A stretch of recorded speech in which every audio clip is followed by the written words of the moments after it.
Amis auditeurs, bonjour. L'équipe de Lumière sur le chemin vous emmène aujourd'hui dans l'immensité du ciel. À la fin de l'émission, nous vous indiquerons un choix de publication disponible sur notre site internet www.mediachrist.net.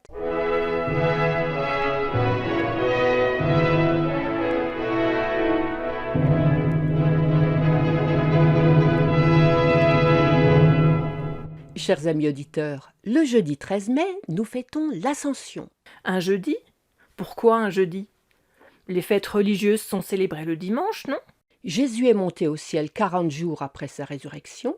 Comme Pâques se fait un dimanche, l'Ascension est donc célébrée un jeudi. Et comme c'est un jour férié, les plus chanceux profitent d'un pont de 4 jours de vacances. Super!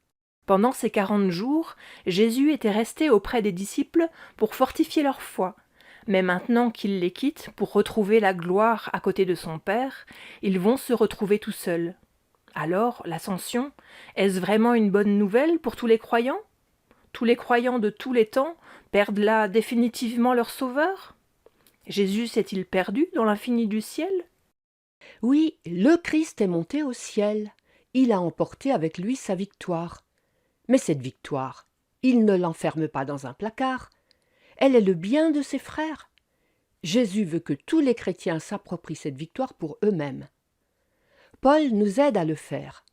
Il l'explique dans le texte magnifique de sa lettre aux Éphésiens au 1er chapitre.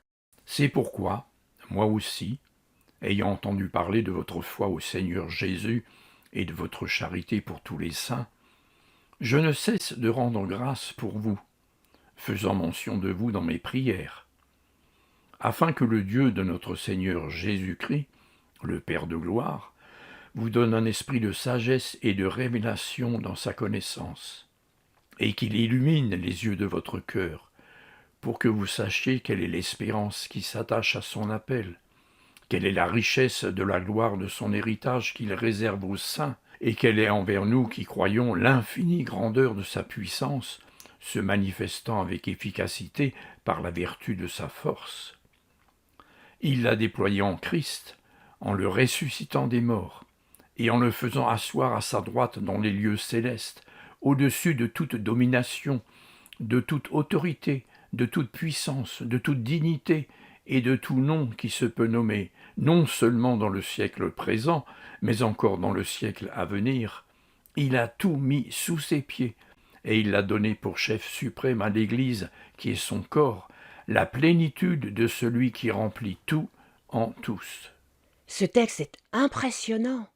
Il exprime tant de gloire, tant de richesse. Tout ça pour chacun de ceux qui croient au Sauveur Jésus. Vraiment étonnant.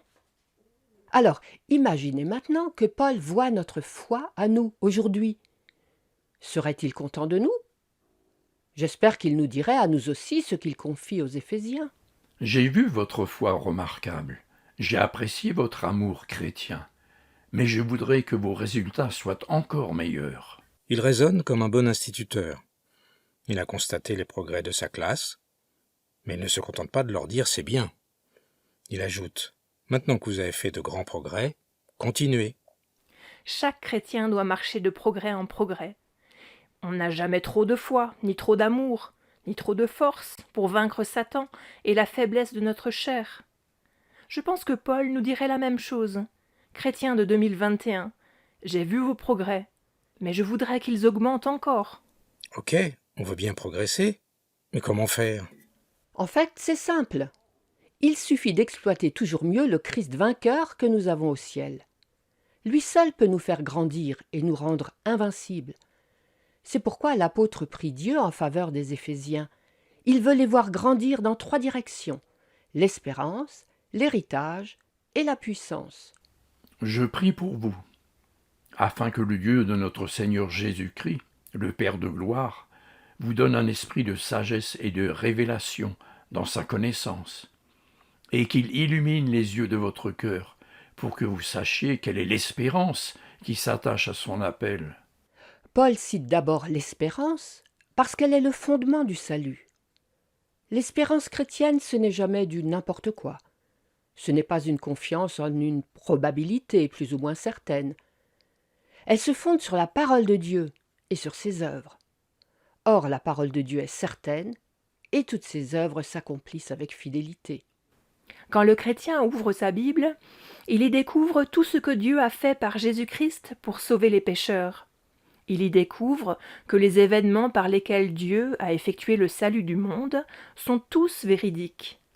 Comme c'était annoncé, à la date choisie par Dieu, Dieu a réellement envoyé son Fils, né d'une femme, né sous la loi, afin de racheter ceux qui sont sous la loi, pour sauver tous ceux qui sont perdus.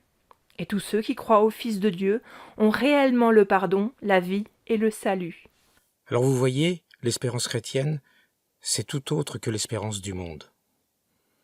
Quand des chefs politiques et des diplomates se réunissent autour d'une table pour négocier la paix, on espère qu'il en résultera du bien. Mais on n'en a aucune certitude. Quand l'agriculteur ensemence son champ, il espère une belle récolte. Mais ce n'est pas sûr, il y a beaucoup d'aléas. Le chrétien ne lit pas la Bible dans l'espoir que, peut-être, les choses vont changer, que Dieu lui-même sera peut-être favorable, et qu'il sera peut-être pardonné et sauvé. Il la lit et la médite parce que Dieu est vrai, que sa promesse est certaine, et qu'en Christ le salut est pleinement acquis. La foi est une ferme assurance des choses qu'on espère, et une conviction de celles qu'on ne voit pas. La foi chrétienne ne cultive pas des probabilités, mais des certitudes et des convictions. L'espérance chrétienne, qui ne serait faite que de peut-être et de on verra bien, n'est pas la vraie espérance dont Paul fait l'éloge. Mais dites-moi, si l'espérance chrétienne est faite de convictions, pourquoi Paul prie-t-il pour que les Éphésiens et nous-mêmes, nous grandissions en sagesse et en connaissance ? Il prie pour que cette belle espérance devienne toujours plus forte. Il l'a aussi écrit aux Romains, au chapitre 12, verset 12. Réjouissez-vous en espérance, soyez patients dans l'affliction, persévérez dans la prière.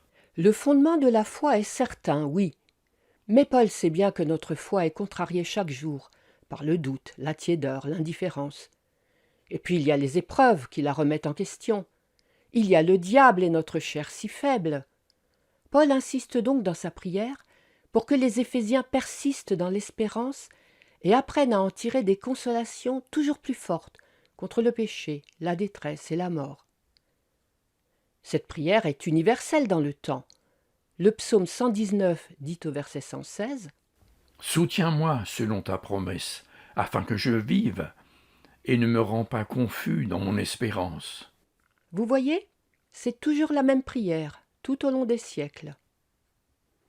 En fait, l'espérance chrétienne, c'est comme un coffre plein de riches trésors. Mais parfois, le coffre reste caché au fond du grenier. Les croyants oublient alors d'y puiser toutes les richesses. Ils ne savent pas toujours comment s'en servir, surtout dans l'adversité. Nous expérimentons cela tous les jours, lorsque les épreuves de la vie remettent en cause tout ce que nous avons cru. Il faut donc, comme le dit l'apôtre, que Dieu nous donne un esprit de sagesse et de connaissance pour que nous ne perdions jamais de vue la grandeur de notre espérance. Nous avons un Sauveur très fort et très consolant. Mais aucun chrétien sérieux ne peut prétendre avoir exploité à fond tout son amour infini. Si un chrétien disait « Je connais si bien mon Rédempteur que je n'ai plus rien à en tirer », il montrerait qu'il n'a rien compris à la richesse de l'espérance chrétienne. Pierre, lui aussi, s'adresse aux premiers chrétiens au début de sa première lettre.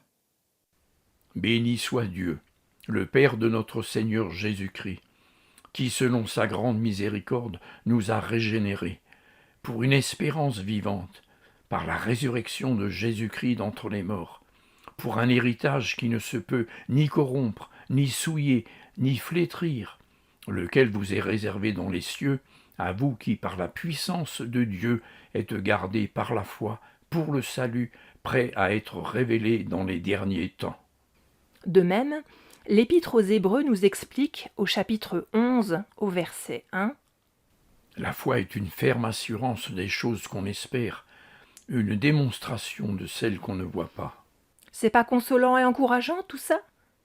Alors oui, plus je connais mon Sauveur, et moins je peux m'en passer. J'espère que vous aussi. La lettre de Paul aux Éphésiens est un riche concentré de bonnes nouvelles. Nous venons de parler de l'espérance, Notre prochaine émission nous fera rêver à notre héritage et à la grandeur de la puissance divine.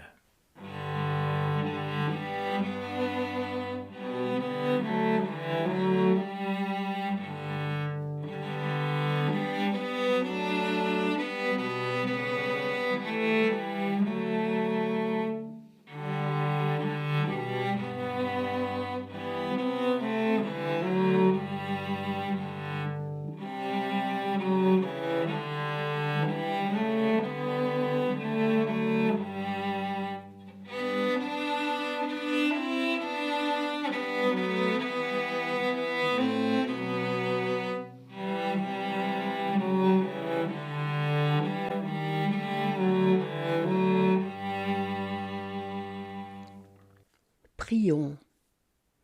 Seigneur, en ce jour de l'Ascension, nous savons que tu ne t'es pas perdu dans l'immensité du ciel. Nous savons que tu restes près de nous tous les jours. Tu intercèdes auprès de ton Père pour nous garder dans l'espérance, qui est une ferme assurance de la vie éternelle que tu nous promets. Seigneur, guide tous les hommes vers ton salut, pour que tous puissent connaître la grandeur de ton amour. Amen.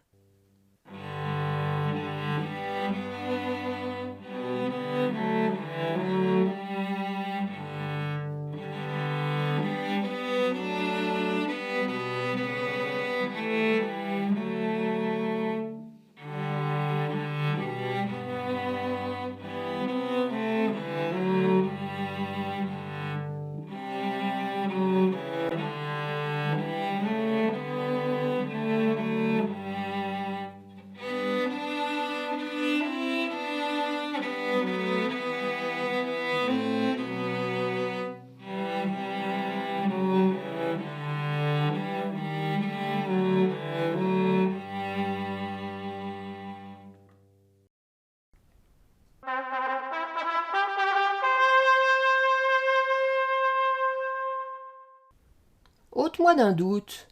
Les chrétiens connaissent les mêmes mots que tous les hommes, même les trucs invivables comme le stress. Oui, bien sûr, ils sont des hommes comme tout le monde.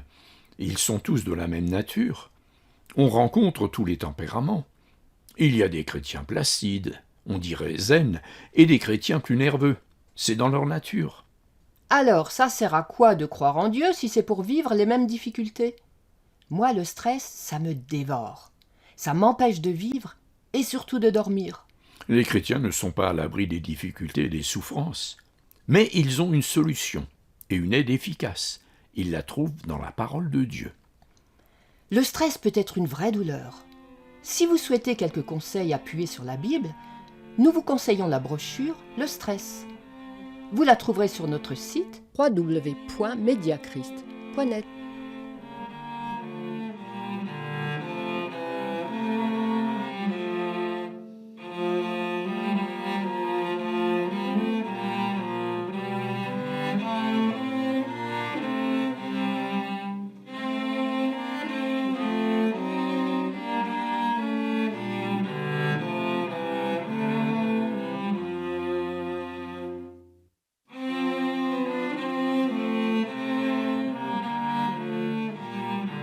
Voici donc la sélection du jour. Demandez à recevoir gratuitement La brochure Le Stress ou notre magazine Amitié luthérienne ou notre cours biblique par correspondance. ou demandez les trois. La brochure Le Stress, le magazine Amitié luthérienne et le cours biblique sont gratuits. Adressez-vous à notre site internet www.mediachrist.net. Je répète notre adresse www.mediachrist.net. Vous y trouverez tous ces renseignements, un catalogue de nos publications et bien d'autres informations. À bientôt!